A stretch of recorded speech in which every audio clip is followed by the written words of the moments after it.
kill you. Megan? And she's gonna get hurt. What the hell is that? She's a robot. Are you serious? Is she yours?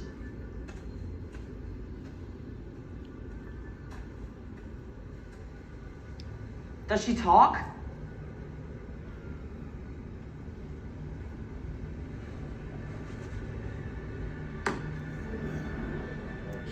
Make her say something. Make her say something. She's paired with me. She won't play with anyone else. Okay. Oh, so you're not gonna play with me?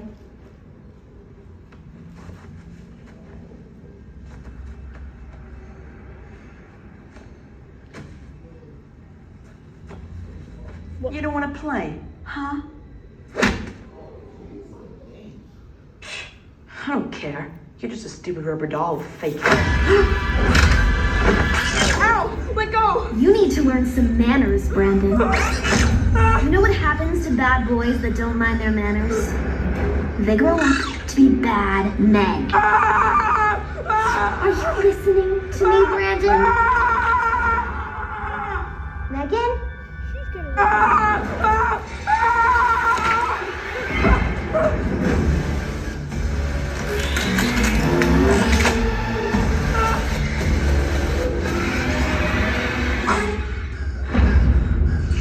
This is the part where you run. Yo!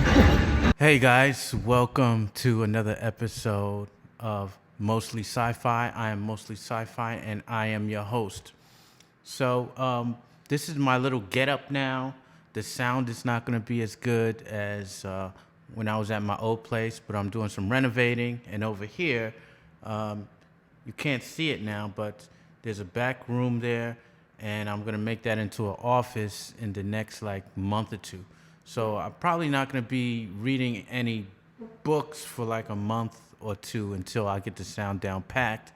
But once I do that, I mean, it's on like Donkey Kong. But I can talk about sci-fi news and what's going on in society. So when I have time, I'll be able to do that. So usually I do my sci-fi podcast in every Friday. So you have one.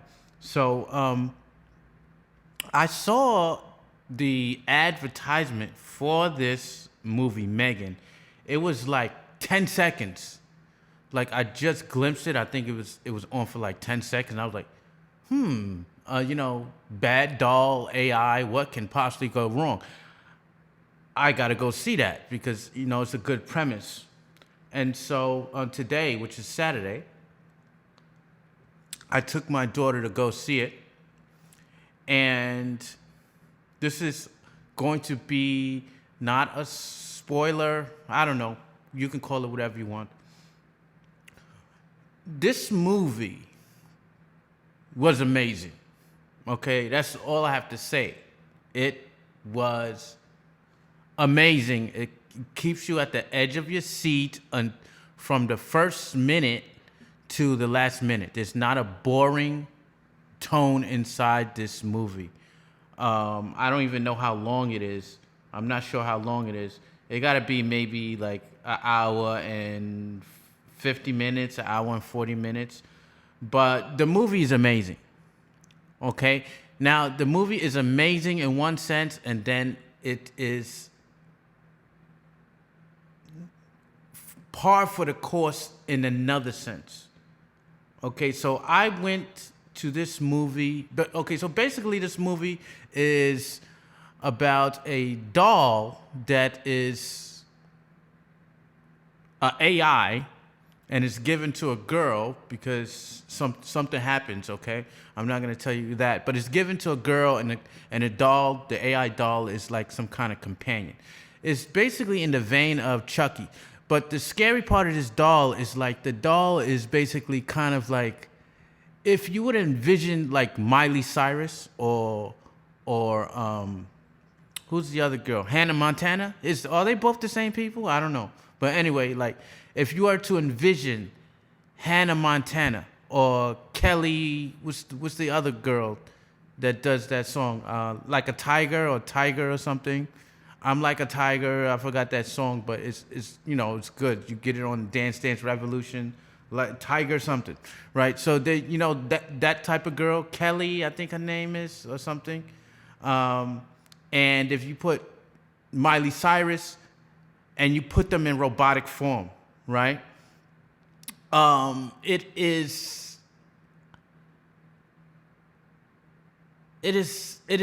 basically telling something to society. It's telling a story of what we've become as a society where we become addicted to all of these devices. So it's trying to tell us like a fable or a tale of what happens when you become too addicted to something. It could be any addiction, but this addiction happens to be just electronics, computers, things like this. We forget our humanity, right? And so this movie, the message was just clear throughout the whole movie.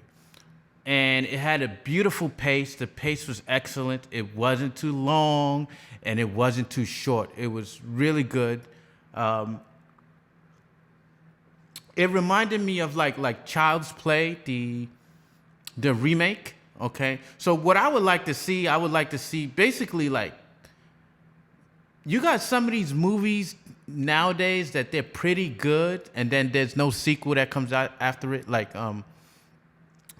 Life, I thought Life was very good with the alien organism, and I was like, yo, we should have like some kind of battle between a xenomorph and Life and Calvin, right? But Calvin would like totally destroy the xenomorph. But anyway, like, so you have these movies where when I'm watching a movie, I'm like, yo, I would love to pit her against so-and-so and so-and-so. So basically because her name is M3GAN, right? And basically what she is like a T-10,000, basically. So if you saw T-2000, just push it up to 10,000. Okay, so she can do what the Terminator can do, but better. Okay, that's what I'm saying. That's what I'm telling you. She can actually, if I had to put my money on it, I would put my money on M3GAN. Okay, if you had T2 versus M3GAN, I put my money on M3GAN because wow. Also, it comes with intelligence and stuff like that. And I'm not gonna tell you what happened, but if I had to put my money on it, I'm choosing M3GAN, right? So all these things kept coming up in my head, like, what if you put like M3GAN versus the Terminator? Like that would be $1 billion franchise, okay, $1 billion, because this movie is gonna like fly out the park. It's like, it's one of those unexpected sleepers that I was like, yo, this is good, because I didn't go there expecting it to be good. I just went there like, it's gonna be a basic run off the mill movie. I'm sorry about the echo. You see how big the room is, but it was much more than that. So I started running off stuff like M3GAN versus T2, even better one, which would be a $1 billion movie. If Hollywood is smart enough, I don't think they are, but if they are smart enough, they would put M3GAN against Chucky. Okay, and I don't know, I'm talking about like maybe the new Chucky. So you got the new Child's Play where that one is electronic, but I don't know. I don't know if that one can mess with M3GAN. Maybe not. But I'm talking about like M3GAN versus the old Chucky and the wife of Chucky, right? Them two versus M3GAN, because she could probably take them both, like with no problem. So it would be like a really good movie, like if you had AVP or what have you. But I don't know if they're gonna do that. But basically, like M3GAN is reminiscent of Frankenstein, where you have a owner who makes something, and it's not a man, it's a woman this time, and she makes a creation, and it's just a monster. And it's like, what have I created? It's alive, and I was just thinking about Mary Shelley's Frankenstein throughout watching the whole thing. And I'm like, yo, this is kind of like a masterpiece. And it's by James Wan. And with James Wan, with him, you know you get like 10 sequels, man. Look at him, like the Fast and Furious. So you're going to get like 10 sequels out of this. So at the end, there's room left for a sequel. So I think that if it makes money, it's going to do well. Now, if I had to rate it just for that, just for going in as a brainless dummy and just watching the movie just to enjoy it without thinking about some things, without overthinking it, then I would have to rate this movie a close 10 out of 10. The movie is basically perfect in terms of just the pacing of the movie, the pacing of the plot, how everything unfolds. It's just genius. We haven't seen this type of movie in a long time. Now, on the other hand, if you look on my screen here, you will see that the tomato meter is 94%. And then you have the audience score of 79%, right? Now, I was like, how can that be? Like, this movie is good. It's better than 79%. You know, I'm thinking in my head. I said, why would they rate this 79%? Why would they rate this? And then you got to go back and think about the politics of today. And then I went back to think, and I was like, were there any strong male leads? None. Were there any emasculated male leads? Yes, there were 2 emasculated male leads. And then there was like this kind of, he wasn't a strong male lead, but he was just kind of like a, if you put Andrew Tate in this movie, you know, he's like a, I don't know, what you call a Giga Chad, right? And you put him in a leadership position like that. Like he's going to be, I'm not saying he's a bad guy, but sometimes he can be a DICK, right? And so you have this like over-exaggerated, caricatured type of machismo Giga Chad dude, right? As the boss. And you're like, where's the male hero? So you have, there's no male hero. I think in real life, 2 women could not take this thing down. You know, I think maybe James Wan was trying to grab at like, because when you look at the movies, when you look at this movie, you will see a homage to Sigourney Weaver, and to like these female Uma Thurman. You're gonna see that. You will see homages to females of this kind of caliber in this movie, and he does it very well. I don't know who the director. The director is. They don't got a lot. Okay, the director is. Oh, okay, Gerald Johnstone. So, and it's by Blumhouse. So you know Blumhouse makes good movies, but I think the producer is James Wan. So he's thinking if this goes good, he's going to make a sequel, and I think there will be a sequel. I just think that the next movie, you need to have a balancing out of male characters. Okay, the male characters were basically non-existent or caricatures of what they think a male is, like a robotic, what they think a male should be, and they're all going by this kind of woke ideology of this weak, emasculated male, this weaselly male, and the woman is the super genius, and all this kind of crap.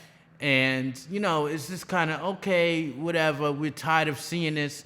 We just want to have, and so when I see the 79%, if you go into this with that political stuff in your head, which some people, you're rightly so, maybe you should, you know, and you just don't want to be preached to. If you don't allow yourself to be preached to, you'll be okay. Okay, because you're going to see the males are emasculated. And I really didn't notice because the movie was so damn good. So I wasn't paying attention to it.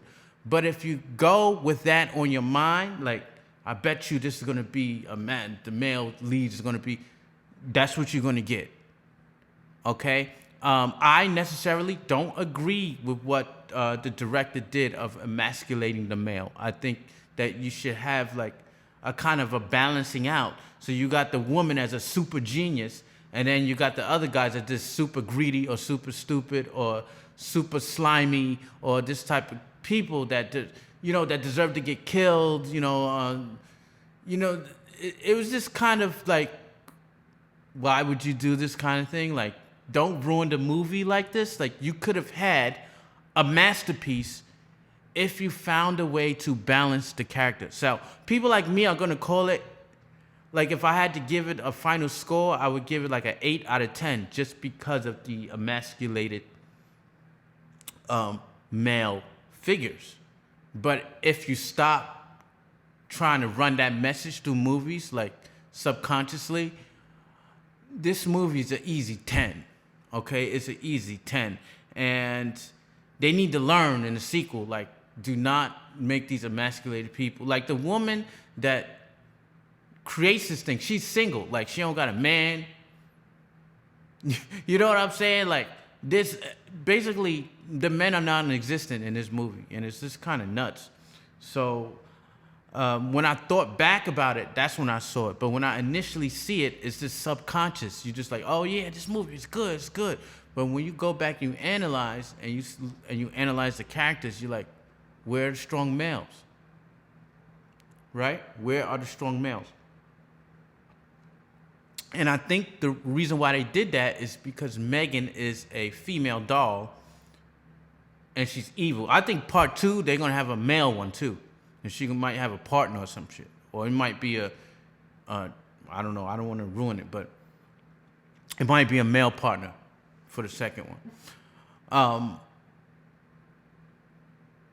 But yeah, man, like, it's almost a masterpiece. Okay, if they don't put the woke bullcrap inside of it, like, then it would be a masterpiece. But they gotta inch that woke stuff, the super feminazi, I'm a strong woman, like, and it's just like, I'm a super genius, I have no, But what they did do, which I found good, which they didn't do with She-Hulk or the other stuff, is the protagonist woman was flawed. She had lots of flaws. Okay, she had lots of flaws. But the thing is, there's no, they kind of put everything up in a bow tie, and then it's like, well, where's the consequences? Like, you created this thing, right?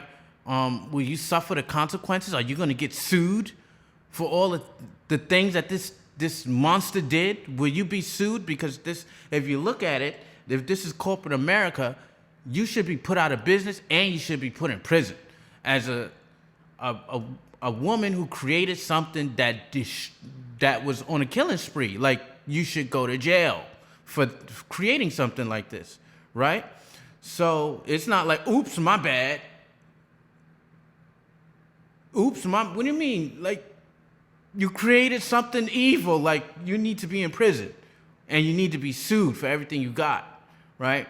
And so they don't show that part. They just kind of tied up in a neat bow, and that's why I can't get a perfect score. So that's why I give it an 8, like an 8 out of 10. So this is Flag. I'm out. I hope you enjoyed this review. Peace.